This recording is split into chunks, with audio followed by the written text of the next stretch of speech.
How's it going, everybody? It's Riley's Redzone here, back with another Red Zone's roster previews episode. And in today's video, I'm going to be taking a look at the Pittsburgh Steelers. They come in at number 15 for me. I'm basically ranking the teams from worst to best. And now I am going to get this straight out of the way. There has been a bit of a delay since the last video. But also, I'm probably not going to be able to get all these teams done by the season's start, but I think we're actually going to get pretty close. I waited a bit this week because, as you may know if you are a fan to this series, I normally predict who makes the roster. Now, the rosters this week were pretty much finalized, and also, a bunch of trades have happened and cuts were made, and once it got early this week, I kind of just decided, let's wait a bit, let's let these teams actually finish out their rosters so I can get the most up to date, because news was happening every minute earlier this week. So, with that being said, now I'm going to just talk about the players that are on the team, and we can really discuss who is actually going to impact this team. We're going to spend more times on the relevant players for this team. So if you haven't seen the previous episodes, they are up here in the top corner. So with all that being said, let's start talking about the Pittsburgh Steelers. And like in previous episodes, I will still talk about the coaching and the culture around everything right now. And I think Mike Tomlin is a solid coach, one of the best still in the NFL. I think he's a huge motivator. He knows how to motivate certain guys. And I believe that they're never, even in the upcoming years, even if, Big Ben starts to regress, and he already has kind of, but even if the quarterback situation is a question mark, they're never going to be a terrible team because they have such a great head coach that offers so much for them, both as a motivator and, just a coach that can lead this football team. So I feel great about Mike Tomlin going into this season and the future still. He is one of the best head coaches in the NFL. So let's talk about the players. Let's start with the quarterback position. They decided to keep three, starting with Ben Roethlisberger. As I mentioned, I would say he's started to regress, but now I think he is almost a little underrated, given how far he's kind of fallen down the rankings. I mean, it's kind of deserved. Like, he has started to regress. That playoff game last year for everybody was rough on this team, but he is not what he once was, and we know that. But I think that overall, he still offers experience and offers that versatility of having a guy that can mentor one of these two quarterbacks below him. Could potentially be the future. I personally don't think it should be either of them, but unless Haskins really develops, we'll talk about him in a little bit here. But I think Roethlisberger is what he is at this point, where he's closer to what Phillip Rivers was last year than he ever was earlier, where he's a pocket passer, can't really move, but he offers the experience, and with how good this team is, their defense is absolutely phenomenal. I'll be talking about the players later, but that's the reason this team is ranked so high, is this defense is, in my opinion, the best all-around defense in the NFL. Guaranteed for me personally. It's close to the few other teams, but I'm going with the Steelers. And so if they had a top, even if Ben Roethlisberger was what he was a number of years ago, this would be probably a top 10 team at least, because they just need to still figure out, and I just don't know about some of these other players on offense. I like the players that I'll talk about, like a wide receiver, but they don't have like a number one guy right now to just go to. And then tight end's not what it used to be, when Ben used to have a guy like Heath Miller. And, when this offense had Le'Veon Bell and Antonio Brown. I do think Najee Harris can be close to the Le'Veon Bell. I think he's an absolute stud. The receivers, though, they're going with more good receivers, but no pure number one, and I don't know if that is the way to go. Like, I love all the players they have there. It's just, do you have that alpha who's really going to be able to be Ben's go-to guy? And I just don't know if they have that right now. So I think Roethlisberger is actually okay at where he is at this point in his career. He's nothing special, but he's just going to kind of man the offense there. Be a game manager is all you need. You just need him not turning the ball over and maybe making some good plays when available. But let's talk about this backup situation. They have two guys kind of competing. I would say, in my opinion, Haskins ended up performing better than Mason Rudolph, and I think that he deserves that backup spot. They bring in Dwayne Haskins. It was on like a reserve future contract this year. basically at the end of last year, beginning of this year on a very low contract, and he's performed up to the task to me to be the backup. I think that this is a great spot for him to go because he struggled in Washington. As I mentioned, kind of in the Washington episode, the second he started to struggle, I was saying you got to put Alex Smith in there because Haskins is just not working out. Ron Rivera, we've seen it this year too. He's a guy that wants leadership in the locker room, and Haskins was not that for the Washington football team. And Rivera wasn't the one there when they picked him, and I think that it was all around just not a good situation for him. He didn't show the leadership needed last season. I mean, you even see his first start, he wins, and he's like taking selfies with fans instead of finishing the game, and even just kneeling. Case Keenum had to go out there and knee the ball because Haskins wasn't out there. So he has not shown the leadership qualities, but I believe that if there's anybody in the entire National Football League, I at least say in top 5, but probably top 3 guys I would choose to motivate somebody like this is Mike Tomlin. I think that he will start to turn his career around here, and I think we see kind of almost like a Marcus Mariota situation or a Ryan Tannehill situation, kind of where like you maybe what Cam Newton ends up needing to do, Andy Dalton, something like that, where Haskins proves here he could be good enough to start somewhere else, but he could potentially be the future quarterback here. He is still relatively young. We just don't know exactly what their plan is here because they've had Mason Rudolph for a number of years, and he has been okay at times and not very good at other ones. He is a tall quarterback who just is a pocket passer, similar to Big Ben, but maybe has a decent arm, but not really. He's shown some turnover problems. I mean, he just has not performed up to the task when it comes to accuracy and other things like that. And I just don't feel like he's the guy that this team feels confident in. He's been given a number of opportunities over the past few years and never really taken advantage of any of it. So I think that that's the reason they brought in Dwayne Haskins, is they had a competition here between Haskins and Rudolph for that backup spot, and I believe that Haskins has proved enough to be the backup, and I do think that's what they will be going with for this upcoming season, and he could potentially be the future quarterback of this team. If Ben Roethlisberger performs terribly and this team regresses severely, then you could be looking at a quarterback in the draft. But like I said earlier with Mike Tomlin, I just don't think this team will ever be bad enough to really, like he told Chase Young last year, I've never been bad enough to pick a guy like you. I think that this team is just too good on paper that they can't really get up in that top draft pick area. So Ben is what it is at this point. I truly think that this might be Ben's last season. I know we've said that for the last few. I thought he was going to retire after that playoff game this year, but I thought it was him and Marquise Pouncey, right off into the sunset, unfortunately on a struggle, but Pouncey retired. Ben did not. He's back for another season. I think this is his last ride, though, figuratively, if he doesn't absolutely tear the league up. And so then the real question here is, are you going Haskins or Mason Rudolph for the future? Now let's talk about this running back position, where they have made some moves this week that I think were interesting, and they have a lot of guys that they've taken or brought in over the past few years to maybe potentially be like a future guy. James Conner, is who they've had the past few years. He ended up moving on. He just wasn't that elite running back. They were looking to replace Le'Veon Bell, and honestly, unfortunately for him, it was kind of the injury issues. This year they bring in another rookie, but even over the past few years, they pick a guy like Benny Snell a few years ago. He's been given opportunities, never been amazing. And then last year they pick Anthony McFarland, and I feel like he's actually performed relatively well, but he hasn't been given many opportunities. So let's start with Najee Harris. They pick him in the first round this year, and I've said this before with teams. I don't like teams picking running backs in the first round unless you're a team like this, where you're on the playoff level, you look at your team, you say, we have a stacked defense. What are we really missing? That's why I thought I wouldn't have picked Clyde Edwards-Helaire specifically last year for the Chiefs, but if you looked at that roster, they really just needed maybe an upgrade there. I would have gone with maybe DeAndre Swift or something, but I respected that choice because they were on that level.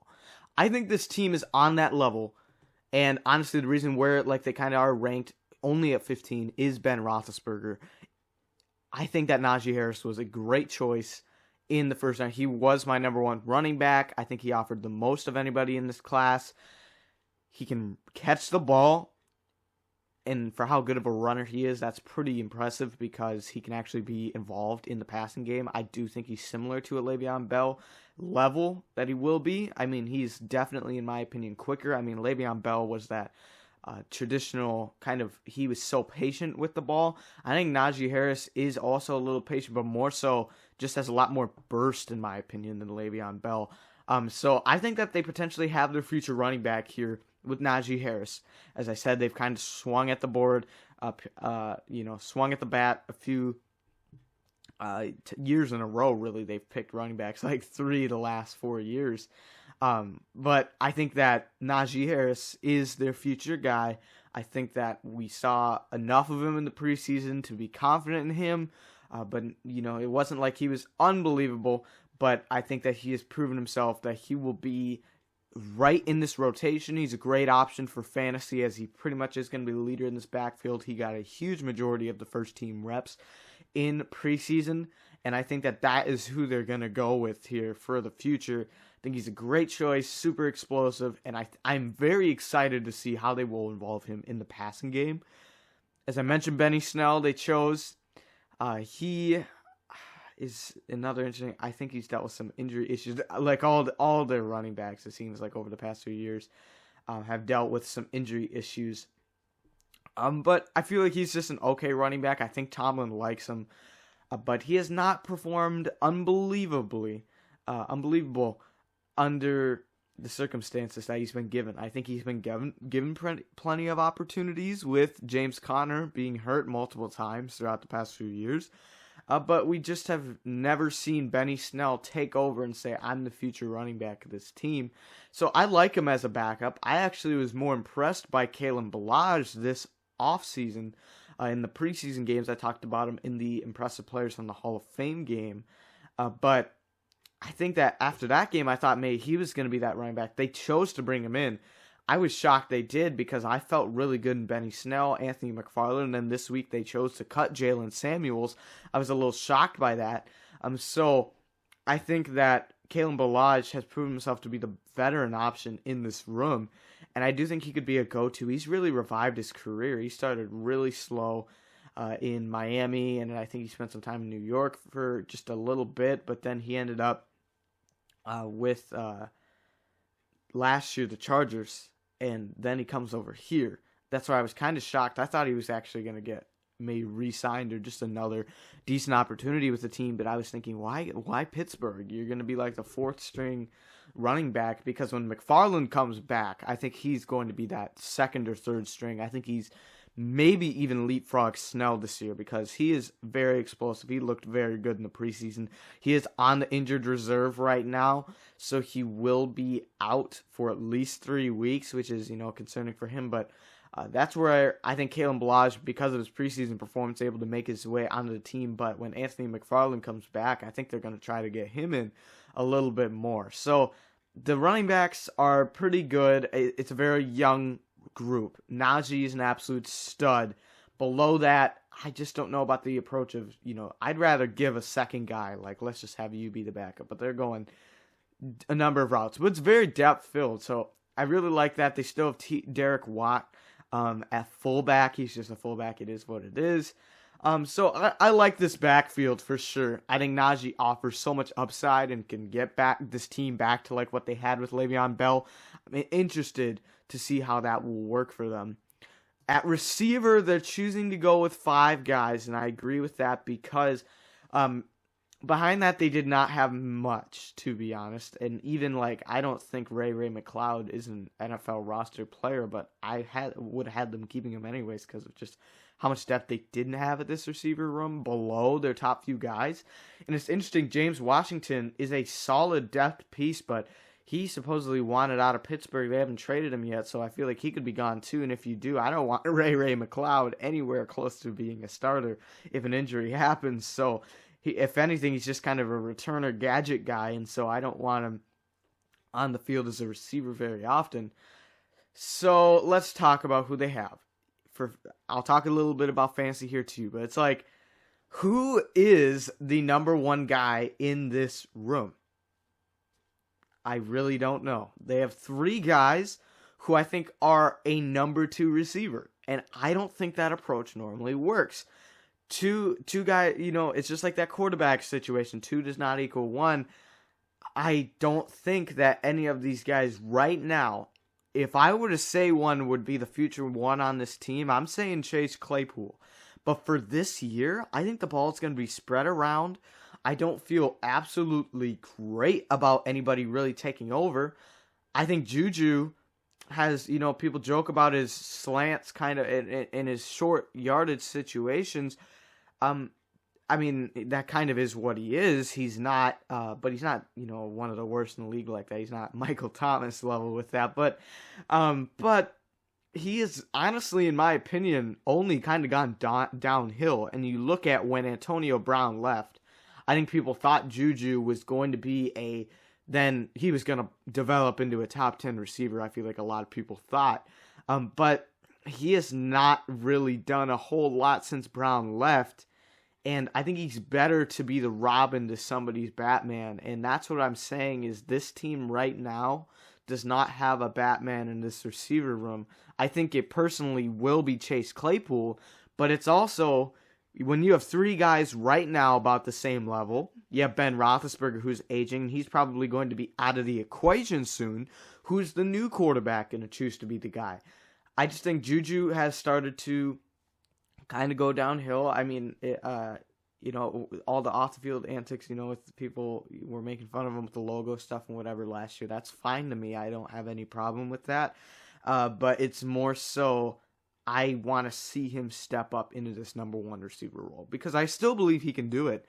But my hope in that is kind of diminishing as he has started to kind of regress. And I feel like he just is more so going to be a security blanket where, like, this is no disrespect to him at all. I think he's a top 2 receiver on any team. That's what I'm saying is any of these guys are number 2 receivers.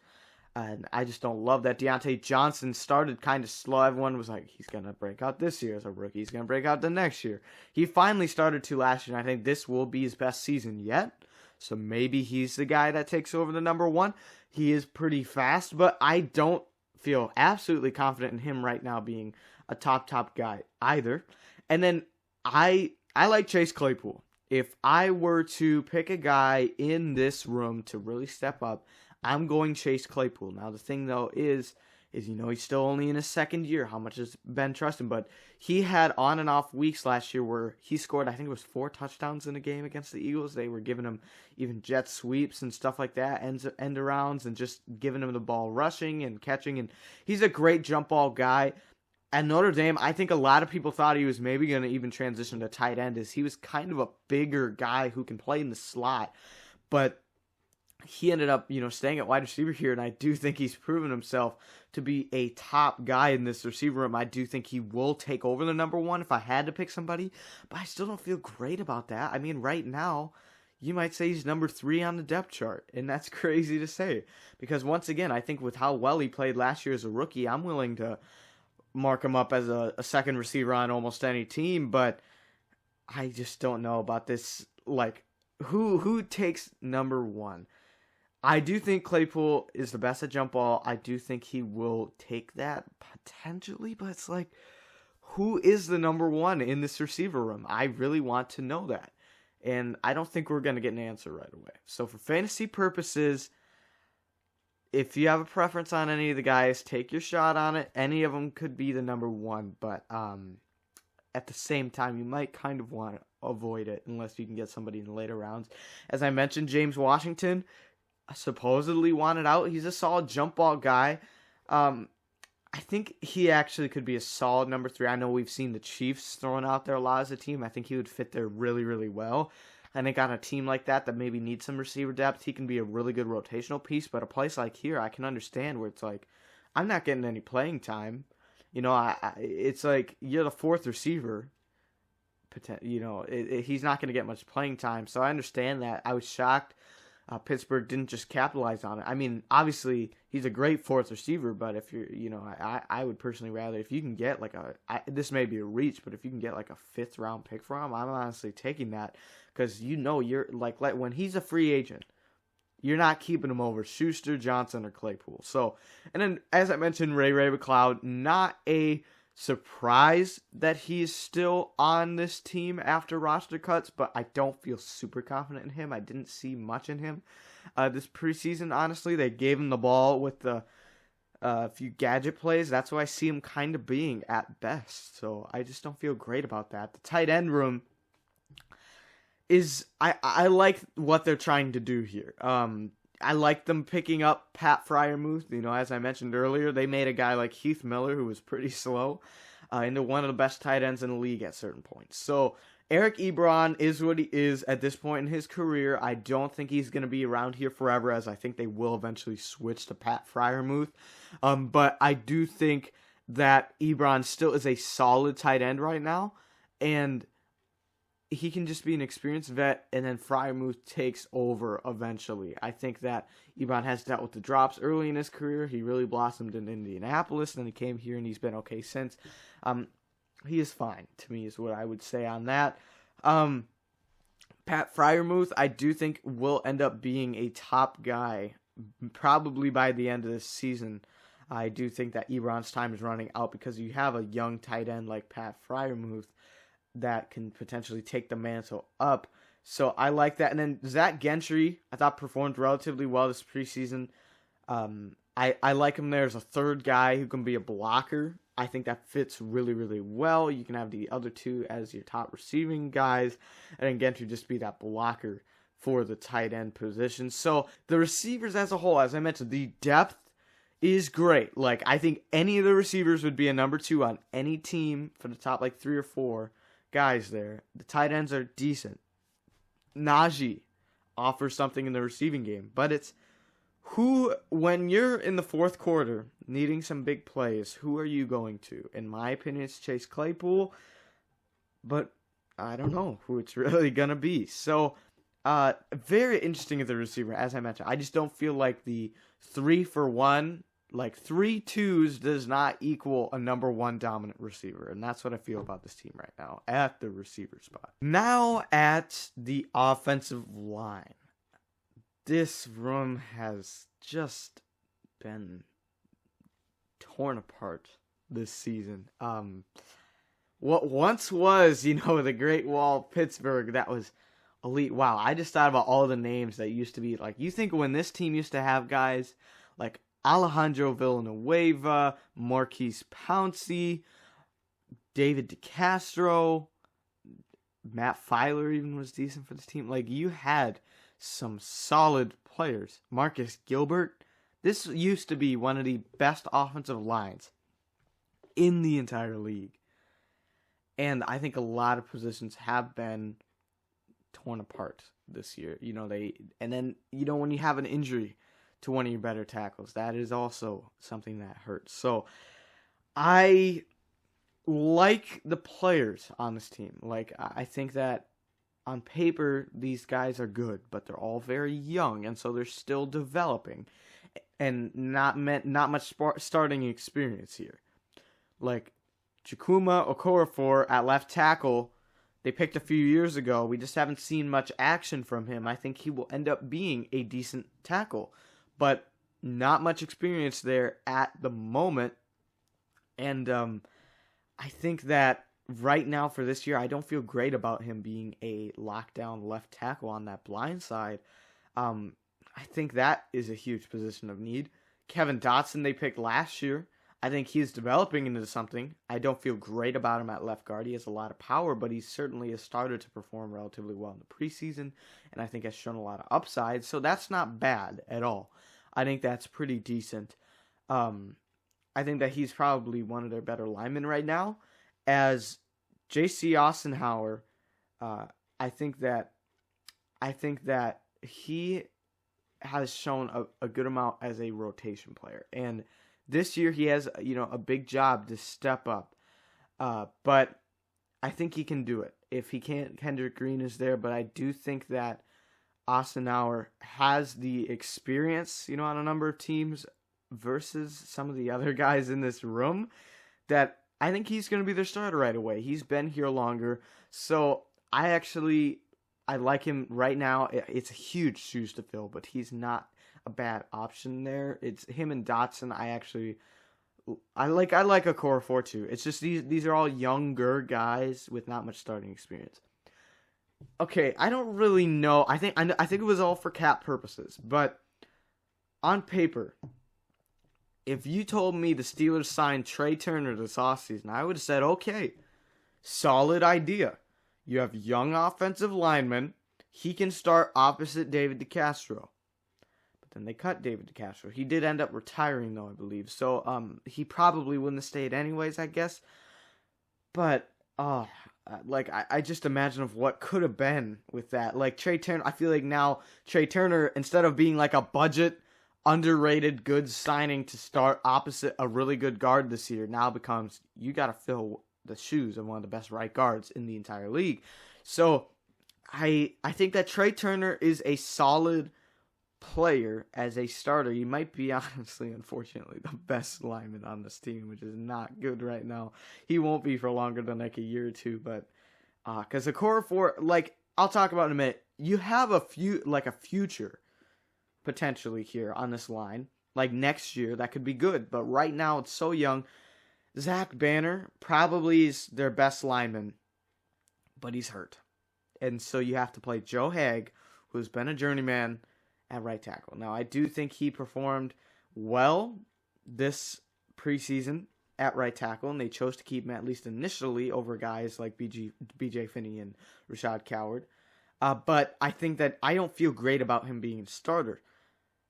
So this starting offensive line right now is just like, you can tell kind of even just I'm not excited about it. I mean, like in a year, like I said, if we get some development, a core 4 Dotson, and I'll talk about these guys on the bench, but like Kendrick Green, Trey Turner, Dan Moore, or actually Zach Banner, I forgot what to put in there. So, I mean, you do something like that, that's starting to look good in a number of 2 or 3 years, though. And we're at the end of Roethlisberger's career, so for his final years, he's going to have poor protection up front. So I think that they're smart getting young guys so that when the new quarterback steps in, they're good to go. But for this year, I think it's going to be a catastrophe here. As I mentioned, they have Dan Moore, a rookie this year, and Kendrick Green as well. 2 young guys you're just swinging at the board. I think Kendrick Green is very, very versatile. He could play guard as well, potentially. So I like those 2 as depth pieces. I don't know when they're going to get playing time. I think Kendrick Green could potentially eventually start at center this year, but I like those 2. Then BJ Finney and Rashad Coward, they cut initially, and then they decided to bring back after they placed guys on reserve, and I absolutely agree with that, because if there was a position they maybe need to keep some extra guys at, because I was shocked at first they were only keeping a few guys on the offensive line for bench players. I think it was smart to bring back BJ Finney, who's an experienced player who can play inside at guard or center, be a rotation piece, and then Rashad Coward, who back for the Bears switched from defense to right tackle, can play right guard as well. He could end up being a depth piece there too. As I mentioned, Zach Banner as well, just probably their best offensive lineman, and he's hurt right now for at least 3 weeks. So this offensive line had potential. It still does have potential, but we need to see some development this year, and I just don't know if that's going to happen. There's not much starting experience.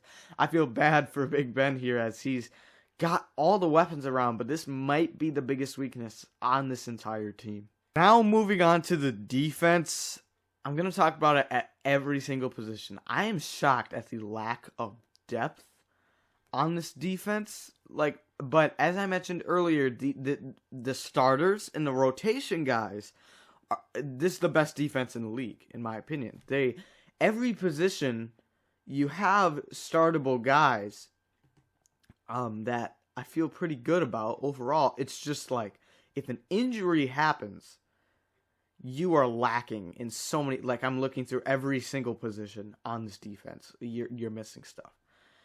Let's start by talking about the defensive line. They have some solid players, and I'll talk about almost every position. they have unbelievable starters. As I mentioned, best defense in the league. And then maybe only one guy who, if an injury happens, you can plug in my opinion, at every single position. Starting with the defensive line, Cam Hayward, an absolute stud. Has been for a long time. He can rush the passer very, very well and is an absolute force on the defensive line. And I feel great about him being the leader of this defense on the defensive line. I think he is absolutely unbelievable still at this point in his career, and it's kind of been underappreciated for his entire career. But it hurts, for example. Great example right here. You have Stephon Tuitt, who has proven to be a very, very solid defensive lineman for his whole career. Another kind of underappreciated player. Not quite like a Pro Bowl level, but just very year after year, but like a very, very solid player who you want on this team. He's hurt right now. He would be their other guy opposite Cameron Hayward, in my opinion. But they have like Chris Wormley, who is that fourth guy where, as I mentioned, I would be willing to start Chris Wormley. I think he could start on many, many teams. So they have enough depth to where if an injury happens like this, you can plug somebody else in. But after that, it's not much. They have Tyson Alualu at D tackle is what I think they're going to play him at right there. There was an interesting situation this offseason with him where he was, I think, going to go back. He signed with somewhere. I think it was back to the Jaguars where he spent his first half of his career at. But he's really developed into a solid player here in Pittsburgh. It makes sense, great defense here. It has been for a long time. He came back here, though, on a pretty good deal. I think that he's solid at D tackle. As I mentioned, Chris Wormley is a guy where, he could start on a number of teams. Injury happens here, you plug him in, that works. It makes sense. Below that, I'm not super confident. I mean, Isaiah Buggs has started to show some flashes as in the preseason, on the depth piece. I think that he is a good rotation player, potentially, and he's going to have to be right now with an injury. Isaiah Loudermilk was an interesting draft choice this year. I think he's going to kind of just be on the bench, maybe get some time this year, but I think he's going to be in a reserve role. And then Carlos Davis, coming out of Nebraska a few years ago, I think is just going to be that depth defensive tackle behind Tyson Alualu. So you need Stephon Tuitt back as soon as possible, but Wormley will fill in fine for a little bit. I loved that move last year when it happened. So solid overall on the defensive line. That's where you're going to see that solid starters and rotation at every position, but then it's after that, it's really a question mark at almost everything. Like the pass rushers, where you have TJ Watt, who is a borderline top 10, top 20 player, depending on your opinion. I mean, I think he was voted top 10 and top 100 players for what that is worth. But he is probably, I'm even thinking of who's a better pass rusher. If you count Aaron Donald does everything. I mean, he's the best defensive player in football. But behind that, I think you really got to go with TJ Watt right now. So I think that there is not many players in football more explosive right now than TJ Watt. He does everything for you, both rushing the passer and stopping the run. He knows where to take angles to bring people back to the inside and just make some unbelievable reach tackles. I feel great about that. He is absolutely dominant there. Then it's this battle for that opposite starting spot. And when they signed Melvin Ingram, I'm a huge Alex Highsmith guy. I like him a lot. But when they brought in Melvin Ingram, I thought, I was going to think he was doing a huge breakout season. But Melvin Ingram, didn't really get much playing time this preseason, at least at the beginning, because he was still getting used to the system. But as I mentioned in my Hall of Fame game video, Alex Highsmith looked explosive in that game. I know that was against backups, but I think that Alex Highsmith has proved already, even his rookie, to be a pretty solid player. I think that he takes a huge step up this year, and his preseason performance was enough to prove that he should be a starter opposite TJ Watt this year. So I'm actually going with him to be the starter, but I loved the Melvin Ingram signing as well. I thought that was a beautiful signing, but I think Alex Highsmith just has shown too much to not play him on the field. But Melvin Ingram was a good signing, and I think him in the rotation is solid. But then it's another example. You have some situations here where if an injury happens there, Jameer Jones has not done a whole lot in his career. He's quick and explosive, has some upside, but right now he has not proven a whole lot. I was shocked, and I mean absolutely shocked, in my opinion, that they did not keep Quincy Roche out of Miami this year. I thought he played great in the Hall of Fame game. I thought they spent, I think it was a 5th or 6th round pick on him. I thought that he had a great chance to make this team over a guy like Jameer Jones, but they didn't. And I believe Quincy Roche actually ended up on another team, I think on their active roster. But I was shocked of that decision. I would have gone with Roach there. But Jameer Jones is who he is. I think just a rotational guy. So like it's same exact thing where it's like I love Alex Highsmith, absolutely love TJ Watt. Obviously is a top guy. Melvin Ingram was a beautiful signing, but then if something happens there, I just don't. They're basically almost at every position besides the defensive line's okay. Like on defense, keeping less guys than I would ideally want, except for corners as well, but they need to because of how weak the depth is, as I'll talk about. But let's talk about the linebackers. They had that retirement, right, from Vince Williams this offseason. That was a bit of a shocker, I would say. I think that was a little bit of a surprise. But then they did a smart move, bringing in Joe Schobert from Jacksonville. I thought that was a solid idea. Just we got a weakness now. We need another linebacker. We like to have a top few linebackers. Devin Bush is an absolute stud now. He's super quick and can cover well, stop the run as well. I mean, just a great all-around player, and he's really developed into something. But we need somebody else, so I love them bringing Joe Schobert. He is a pure tackler. I mean, he's one of those guys like Blake Martinez where he kind of gets a lot of buzz for just his tackling numbers. He is an all-around, an unbelievable linebacker, but I thought it was a solid, for a late-round draft choice just to bring him in. I thought that was a great decision. Robert Spillane has really started to develop. I thought maybe he could have had a step up this year. He's quick as well. I think that I was shocked maybe that he won't be in the rotation just because of Joe Schobert, but I thought it was a great move to get Joe Schobert instead. But Robert Spillane is a great rotation player, and I think I prefer him as a 3 where he is now. They picked Buddy Johnson this year, maybe can let him develop. That's where I would have been fine. I guess since it's mostly going to be your middle linebackers, just keeping those 4. But then they're kind of swinging at the dartboard. Out of that bottom group, like Miles Killebrew the most. I thought he performed the best this preseason. Like every week, I tried to keep track of who was doing well for teams, and not only in the Hall of Fame game, which I made the video on, but then week after week, he was up there, if not leading the team in tackles every week. He's a converted safety who they bring in from Detroit. I would say, now making the transition to linebacker, they'll probably just play him in the box. I think he's the best out of that bottom group. It's the same thing with Marcus Allen. They took him as a safety a number of years ago, and then trying him out at linebacker. I feel best about Miles Killebrew. They also keep Ulysses Gilbert. I thought he was going to be a practice squad guy. I was maybe shocked he's still here, but I think that Miles Killebrew offers some upside there, but interesting to see they keep that many linebackers. I would have you're telling me personally you're keeping either Gilbert or Allen over like Quincy Roche? I just don't understand that personally. That's another interesting thing now that I'm in the series and cuts have started to happen. I can talk about like who they cut. Like, do I really understand what they were doing there? Let's talk about the corners, which is ironic. Luckily, I waited another day. I had some like an emergency fantasy draft come up where I needed to wait to record this video anyways, kind of because they traded for a corner. I mean, I saw this protecting this roster. Wrote Joe Hayden and Cameron Sutton. Then I was thinking, am I forgetting somebody? Does the team not have somebody listed on their roster? Like, is somebody on their website? Is somebody missing here? Nope. This is what they have at corner. That's why they bring in Ahkello Witherspoon from Seattle. Kind of an interesting late round draft choice swap there. Just bring him in.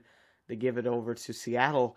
I think it was a solid move because of how, and you see all the comments and everything on social media and everything. People don't think he's a great corner. I mean, he was okay for San Francisco. There just was too many guys there in the rotation. He never really got a whole ton of attention. Seattle Seahawks had a very, very bad corner room this offseason. Now, I haven't revealed them, so we'll be talking about it eventually. But that's been their weakness ever since Sherman and Byron Maxwell. I haven't had to say that name in a long time, but since those guys left, kind of. They haven't been the same. So, interesting that they were willing to let go of him, who I thought was really going to be in the rotation. So that was an interesting move. But yeah, I had them originally thinking you only have like 4 guys that are really, in my opinion, before they brought in Witherspoon, that are even worth a roster spot. So let's talk about Joe Hayden. Now I just had to talk about that move quick. But Joe Hayden is a good player for what he is now. I mean, he's not what he was prime days in Cleveland, but man, that has been a great pickup. Years down the line, we've seen what Joe Hayden did to this defense. They improved, once he got there, because that was what they really needed. Was a corner, and so interesting to see there that he's still performing at a very high level. Actually, I would prefer him to be a 2 at this point in his career, but for what he brings to this defense with leadership and everything, I think he's been solid as number 1.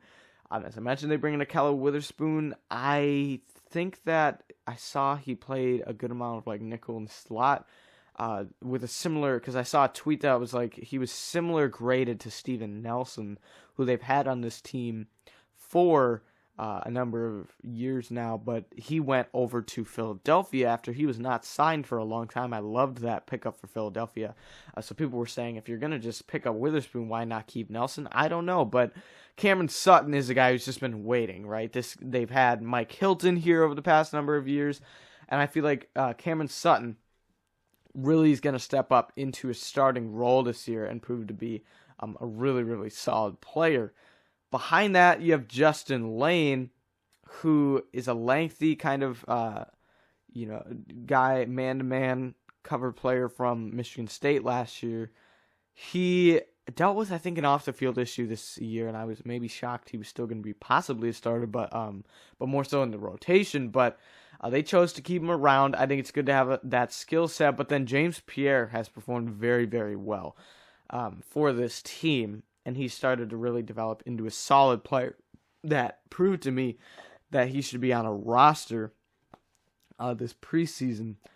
I think that I was really impressed with him. He not only tackled, but I think that he performed very, very well, both covering as well. And then I had Arthur Maulet barely making the team. They ended up cutting him in the first initial group, and then bringing him back as we talk about the reserves and everything. That's why they brought in the other 2 linemen back. When they put McFarland, Banner, and Tuitt on the injured reserve, they brought those guys back. So it proves to me that Maulet was the best out of that other group. But this corner room is maybe the weakness. I mean, I like their starters now. I do think the Witherspoon trade does improve their room, but I just don't know about that depth. Like, if an injury happens, I don't feel great about starting Justin Lane or James Pierre right now. Like, I was impressed by Pierre, but not super much. And I don't think Maulet is even a roster level player, but saw how bad their depth there was on this team. I knew they needed to keep him. So safeties, they only go with 3. Another position where it's like I looked at it and it was, am I forgetting somebody? Because they didn't have that much. I mean, I do think another great reason is, Miles Killebrew has played safety. Same with Marcus Allen. If they need, they could put him back there. But they're only keeping 3 guys, and I think that's understandable because their depth was so bad. But Minkah Fitzpatrick is a great safety, one of the best in the league. He covers extremely well, can make a lot of plays on the ball. Just kind of be a ball hawk back there. He made a huge impact even when he was first traded there. And then Terrell Edmunds can kind of be the opposite guy. He can make some good tackles, and just those two kind of play off each other. And Terrell Edmunds, I think, was a big question mark when he was first chosen, but he's proven to be a pretty solid safety, a startable guy at this point. And then for that third safety, they needed somebody to go with Trey Norwood, who they took late in the draft this year. I think he had a pick in this preseason at least. He is going to be a coverage guy. I think a solid backup in the rotation. It makes sense, as I was talking about.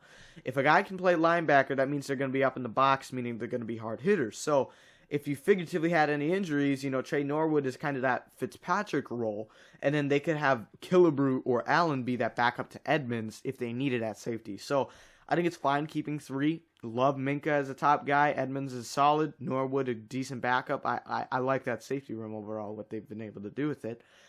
Their special teams has saw some change this week. Very interesting. they keep Chris Boswell. He was the lock, right? I think they had Sam Sloman at some point, maybe. We knew Chris Boswell was going to be the guy. He's been their guy for a number of years. He's a solid kicker. Then it was the competition after that preseason games, man. Presley Harvin was one of the best, in my opinion, one of the best players for this team. I think he really improved himself. Jordan Berry, who ended up going to the Vikings, I believe. Jordan Berry was an NFL-level punter, but the thing about him is the inconsistency. He can punt the ball really, really far, but it's just really inconsistent. I thought Presley Harvin performed really, really well this preseason, and I think he deserves that spot, and so I think that was great for him to get that. He deserves it, and I'm happy for him because, punters getting drafted doesn't happen all the time, so I think he was very, very impressive this preseason, so I think he deserved that. Now, the interesting thing, though, in my opinion, was the long snapper position. They had Cameron Canaday, who I wasn't a huge fan of at long snapper, but he was an experienced long snapper. That's more than what you have here I had to double check, but I think the only long snapper they have now is a linebacker, Christian Kuntz, who I would have had being cut. But then once I saw they have him listed as a long snapper as well, I put him on the practice squad in my early projections because he offered that versatility.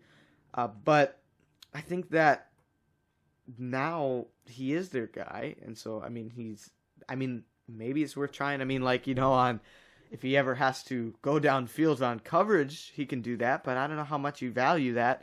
But he can, if you care about it, he can tackle. He's a linebacker in experience. But that was the move I questioned the most. I didn't question starting Presley Harvin. I questioned them not keeping Cameron Canaday and going with a linebacker there at long snapper. So now let's take a look at the schedule, and I'll also give out some awards to top players.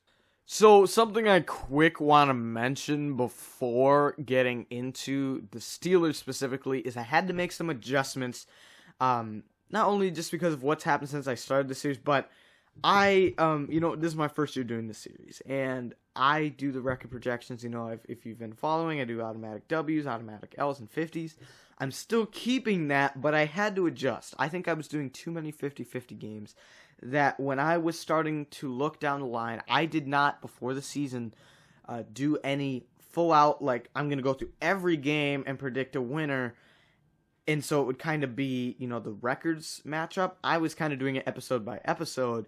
And so what I did this week is I went through every team's schedule and I readjusted and I went through all the teams I've not revealed yet to make sure the records were going, because I thought the 50 schedule kind of was going to end up, I was thinking we're almost at playoff team levels. And actually some of these teams I've already covered would make the playoffs in my rankings. And the records are still relatively low. And I know we're also going into a new year with a number of wins are different.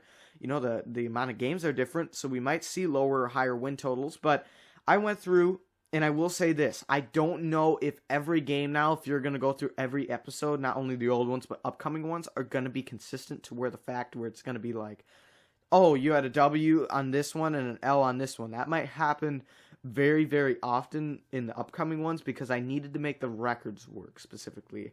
I feel it'd be better to get the records more accurate, and I will be making a predictions video for the whole season this week. But I think that will help out the consistency of this. And so, like I said, this is my first year doing this. So sorry if any of the previous episodes, now look different, and if there is a little inconsistency in the upcoming. I just feel that it's important to get the records straight versus maybe every individual game, and that's something I'll work on if I ever do this series again. I'm possibly thinking with how much, this year I learned how much work really goes into it. If I want to get it out quickly, I'm thinking I might make this maybe an every other year thing potentially. So we can see here kind of alternating between that and then other content year after year. But I want to go over, as you can see here, you've probably been looking at it now because I have it on the screen. But I have a lot of teams. I just started to adjust some things. I brought all those teams down that you see there at the top. Those were the first 5 teams I revealed. All went down 1 win. And then the Panthers, then there was a bunch of sames. And then the Panthers I brought down 1 win. But then, notably, I brought the football team up 1 win to where they are now the only 8 or better win team in the NFC East, meaning they are pretty much the guaranteed winners. I had them same as the Cowboys, and I would have the football team winning it, but now they're clearly ahead, and so I have them winning that division. And last episode, I had the Vikings at 7-10. I bring them up to 8-9 this week. So, just had to announce that for the future of this series, and just for the record changes, I feel it will be more consistent with the records. It might not be for every game, though, but I had to change the formula. You're going to see a little less 50-50 games as I pull up the Steelers here now. You're going to see a little less of those and more wins and losses to really, I think, balance it out. So, let's talk about now the Pittsburgh Steelers schedule, where we've got more wins and losses here, as I mentioned. They start with the Bills. They're a really tough team. I don't want to reveal too much about these teams, as I'll be talking about them, upcoming still. But then the Raiders and Bengals, Broncos and Bears are all teams, that have made wins now for them. Packers, though, I think are tough. The Seahawks, potentially, I haven't revealed them yet. They have a bye in week 7. I don't know about that. I like this team. They've been known to rest their starters. I like a later bye for that. For this team specifically, but the Browns are, I haven't revealed them yet. Lions are a win for me. The Chargers are tough. The Bengals are a win. And then I decided to kind of start splitting some of the division games more often of these top teams. So the Ravens and Browns, you see the 50s there. The Vikings and Titans, I have not revealed the Titans. I have revealed the Vikings. I have them splitting those two. And then I have them losing to the Chiefs. That's tough. And then I had to, I have an even amount of 50, so I have them losing to the at-home Ravens, like the Ravens at home, when they're at home, I should say, when the Steelers are away. And I also put that because I feel it's likely if they are in a playoff contention, they've been known to rest their starters very often. So that's their schedule. I have them going 9-8, so the first team above 500 in this series. I don't know. I think this is about accurate now. We're getting to playoff teams, and in the past, 9 wins has been able to get you there. Now, maybe. I don't know. I think it'll be almost more common to see a lower record potentially than a higher one, but maybe I don't know what will happen there. So I feel like 9-8 is a solid record and a solid prediction for this team. Let's talk about the awards I'm giving out, starting with the both Offensive Player of the Year and Rookie of the Year I'm giving to Najee Harris. Now, it's obvious for Rookie of the Year it's Najee Harris, not the Offensive Player of the Year. Is Najee Harris the best offensive player right now on this team? I don't think so. But the reason I'm giving it to him is Ben is regressing. Let's go like position by position. I'm not giving it to a tight end or a lineman. Those both are kind of weaker positions compared to the other ones. So it really comes down to running back and receivers. And now, I think that Juju, Deontay, and Chase Claypool are all better players right now. Not by the end of the season, but potentially better players at their respective positions than Najee is. But you look at the other players around them. I just named 3 receivers. Najee's going to get all the work for the running backs, and so I feel like he's going to be the biggest difference maker on this offense. As I mentioned earlier, who's the one at receiver? I don't know. I think I almost gave it to Chase Claypool because that's who I believe will be the number 1 receiver. But I think that Najee will prove the most right away and be the biggest impact. I'm giving TJ Watt the Defensive Player of the Year. He's, one of the best defensive players in football. I would probably say the second best defensive player in all of football. So I think that makes sense to give it to him there. Then Alex Highsmith is who I'm also giving a Breakout Player of the Year to. He is an edge rusher as well, opposite TJ Watt. As I mentioned, I liked them bringing in Melvin Ingram, but I do think it's still Highsmith's job to lose opposite TJ Watt. So I think he steps up this year, and as I mentioned, I give Najee the Rookie of the Year. So thank you for sticking around in this video. Like I said, I probably won't be able to get all these videos out before the season starts, but we're going to be close. I'm basically saying if we can get it done by week 2, that's not bad. And I have to grind at that, but I think I can do it. I've been busy this week. I started a bunch of things up, and also fantasy football season has started as well. I've had a few drafts of those, so I will hopefully this week get more of these videos out, as well as I think I'm going to make both a season prediction video where I won't give out the rest of the records, but I'm debating. If you have any ideas and you're still watching this video right now, I'm revealing the teams, but I need to do a video predicting the whole season.